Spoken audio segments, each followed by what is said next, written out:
December 5th, 1945, 2:10 p.m., Fort Lauderdale Naval Air Station, Florida. 5 TBM Avenger torpedo bombers take off for a routine training mission. The weather is excellent, but they will never return. The rescue plane sent to find them will also vanish without a trace. Without explanation, this is the Bermuda Triangle, a patch of ocean that has swallowed over 1,000 lives. Ships found drifting with no crew, planes disappearing from radar in perfect weather, an area where the laws of physics seem to break. 500,000 square miles of ocean between Miami, Bermuda, and Puerto Rico. The triangle wasn't always feared. Christopher Columbus sailed through it in 1492. His compass went haywire. His crew saw strange lights in the sky. A fireball crashed into the ocean. He wrote in his log, "The sea rose without wind." For centuries, sailors whispered about this place. But modern technology would conquer old superstitions, wouldn't it? December 5th, 1945, 2:10 p.m. Lieutenant Charles Taylor leads Flight 19, experienced pilot. With him, 13 other airmen, some on their last training flight before certification. The mission is simple. Navigation problem number 1. Fly east to the Bahamas. Practice bombing runs on a shipwreck. Turn north, turn west, return home. Total flight time, 2 hours. They have enough fuel for 5 hours. Each plane has a life raft, radio equipment, the latest navigation technology. At 3:45 p.m. something goes wrong. Control tower, this is an emergency. We seem to be off course. We cannot see land. Repeat, we cannot see land. Tower, what is your position? We are not sure of our position. We can't be sure where we are. We seem to be lost. Tower, fly west, just fly west. We don't know which way is west. We can't be sure of any direction. Even the ocean doesn't look as it should. 4 p.m. Taylor's transmission, we are completely lost. Flight 19's compasses are spinning, both compasses, in all 5 planes, simultaneously. Taylor, both my compasses are out. I'm trying to find Fort Lauderdale. I'm sure I'm in the Keys, but I don't know how far down. He's not in the Keys. The triangulation of his radio signal puts him exactly where he should be, near the Bahamas, but nothing he sees matches what should be there. The other pilots confirm their instruments are malfunctioning too. They're flying deeper into the Atlantic, away from land, into the darkness that's coming. At 4:30 p.m., a pilot from Flight 19, not Taylor, were entering white water. Nothing seems right. White water in the deep ocean. Other pilots throughout the years will report the same thing in the triangle. The ocean turns white, milky, opaque, like flying over fog, but the fog is the sea itself. At 5:15 p.m., Taylor, we're flying over a small island, no other land in sight. There is no island where Flight 19 is supposed to be. There never has been. At 6 p.m., Flight 19 is running out of fuel. Out of time, out of hope. Taylor's last clear transmission. All planes close up tight. We'll have to ditch unless landfall. When the first plane drops below 10 gallons, we all go down together. The last words anyone hears from Flight 19, garbled, barely audible. FT, FT.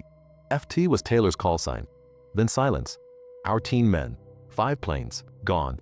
A Martin PBM Mariner flying boat takes off at 7:27 p.m. to search for Flight 19. 13 crew members aboard. The Mariner is massive, designed for long ocean searches. It has radio equipment, emergency supplies, and enough fuel for 12 hours.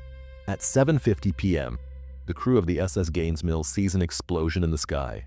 A fireball falling into the ocean. No debris found where the explosion was seen. Nothing. 27 men are now missing. The official Navy report concludes, "We don't know what happened. It's as if they flew to Mars." The triangle doesn't just take planes. 1918, USS Cyclops. 306 crew members. Vanishes between Barbados and Virginia. No distress signal. Perfect weather. No wreckage ever found. The largest loss of life in U.S. Navy history outside of combat. 1963, SS Marine Sulphur Queen. 39 crew members. A massive tanker carrying molten sulfur. Found a life jacket, a few life rings. The 39 men? Gone. The ship? Dissolved into the ocean. But the most terrifying discoveries are the ghost ships. 1872. The Mary Celeste, found drifting in the triangle, completely seaworthy, cargo intact.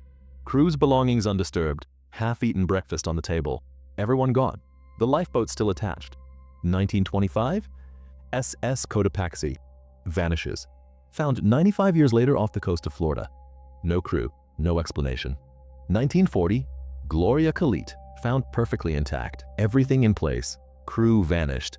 The pattern repeats, ships found in perfect condition. No signs of struggle, no missing cargo, just no people.